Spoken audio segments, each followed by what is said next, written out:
when we have everything together, I send it in advance via email, and I ask if this is everything, if we turn over this, whether the person would get an Ausbildungsduldung. And then I get a reply, and either they say, yes, everything looks good.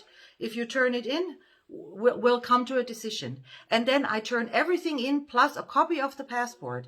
And only when they say, now the only thing that is needed is your passport, that's when we hand over the original passport to the Ausländerbehörde this time. So this time it's actually the Ausländerbehörde. We hand it over to them. Make sure you get a confirmation, a copy of your passport with a case number, the date, the time, the name, the stamp, everything. Make sure the reference to your passport is correct, which means your passport number is also on the confirmation sheet. So everything is correct.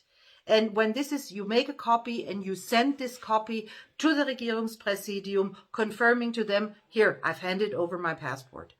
And then your chances, if you meet all requirements, a Ausbildungsduldung is not a can-do, it is a must-do for the Regierungspräsidium. So it's not a discretion decision. It is not on, it's not depending on how this person feels about you, or if he had a bad day or a good day.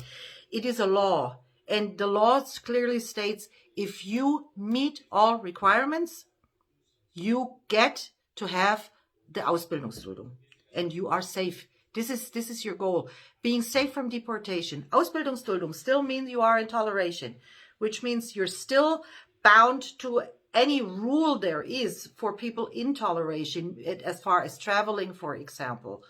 But you can sleep in peace because you know no one will be knocking at your door in the middle of the night and dragging you to a plane to send you back to your home country. So, and this is your goal, because at the end of this, the Aufenthaltstitel is waiting for you. When you successfully master your vocational training and you get your certificate, and you stayed out of trouble, you don't have a criminal record and everything, then you work in your profession. That is one prerequisite. After you have done your Ausbildung, you have to work in your profession, the trained profession. But if you do that, then you get to have an Aufenthaltstitel.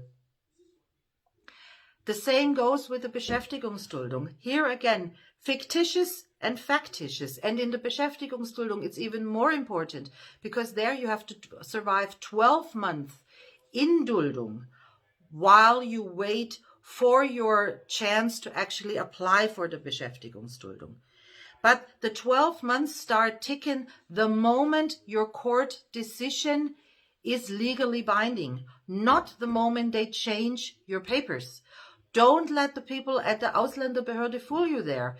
This is law. This is in the law. It starts counting the moment your court decision is legally binding, which often can be half a year until this information actually reaches the Ausländerbehörde, which gives you 6 months already that you are in Duldung. So all you need to do is survive another 6 months before you can do your Beschäftigungsduldung. And again, prepare for it.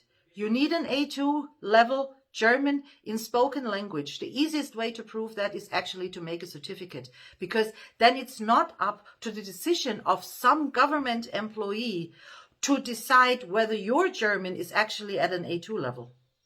When they speak with you, then you have it black on white on a certificate that they cannot turn down. They cannot say it's not recognized. So if you do the certificate with certain organizations, then it's recognized here. You got to inform yourself.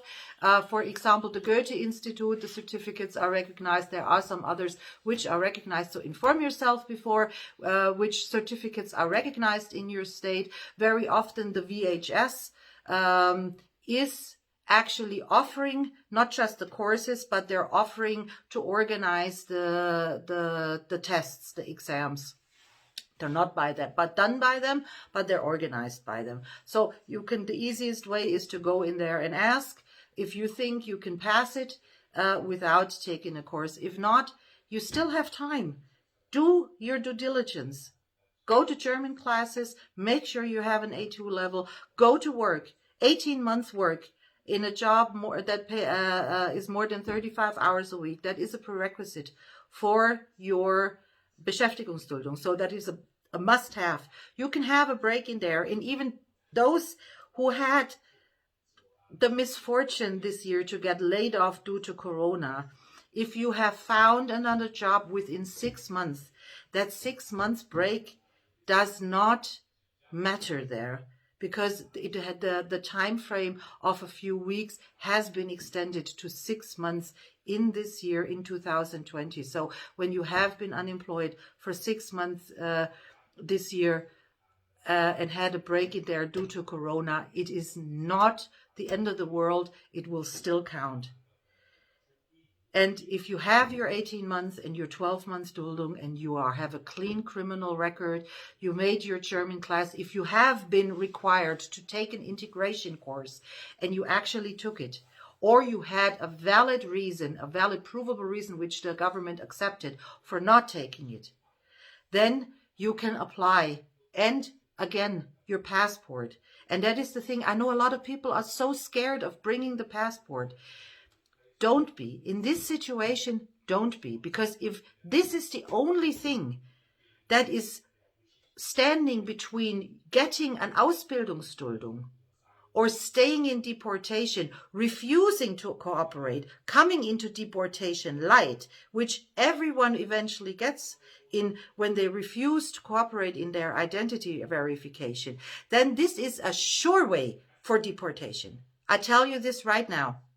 Then you climb higher on the list of those who get deported. And not bringing a passport has never been any safety net for those who the government really wanted to deport. Out of the past deportation, there was 20 people. We have the list, and we know that everyone that we have been in contact with has been on that list. And the list that we had, 22 people were listed on that list. And from the 22 people, 21 had not cooperated and had not turned over their passport, which means from these 19 people that came from Germany, possibly all 19 were deported without ever having cooperated in their identity verification, and they still got sent back.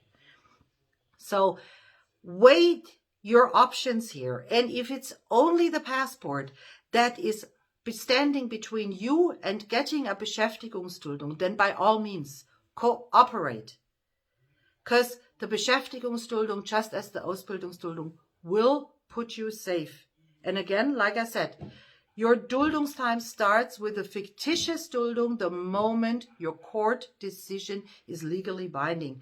This is when you start, and this is, if you have not prepared for your day, for that day yet, for when you fall in toleration, this is the last moment. This is the moment when you need to wake up, when you need to get your ducks in a row, when you need to kick into action and really do anything and everything possible to meet the criteria you need to. So once you have your 12 months Duldung and you have been working for 18 months, that you can actually apply for the Beschäftigungsduldung. And once it's granted, you're safe. No more fear of deportation. And at the end of it, also, your Aufenthaltstitel is waiting for you. If you keep out of trouble, if you keep your job, if you can still make a living and you have your place of living, if you can manage to have an independent life here in Germany, and you've stayed out of trouble, you've respected the laws and the culture here, and you've integrated, meaning you've learned the language, then at the end of this, the Aufenthaltstitel is waiting for you. So having a Duldung is not the end of the world. Having a Duldung and refusing to do your due diligence, that will be the end of your time in Germany. Okay? So that's it for me today. I will come back tomorrow, I think, and I'll talk maybe about irregular migration in general.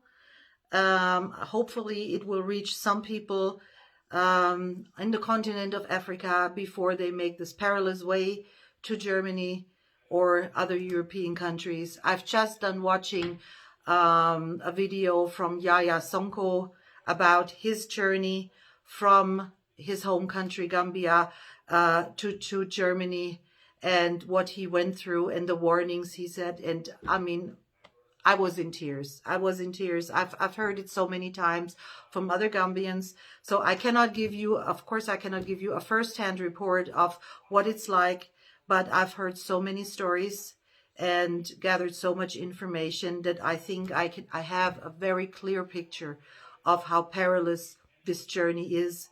And I can tell you about what will be waiting for you once you come here and you think you are in the promised land, and the promised land turns out to be a living hell. Okay, but that's a discussion for another day. For today, I wish you all a great holiday, a good time with your family. Please stay healthy. Please stay safe. Please keep your distance. Corona, I know in Germany, is really bad at the moment. So keep yourself and your loved ones safe by keeping distance. Nice afternoon.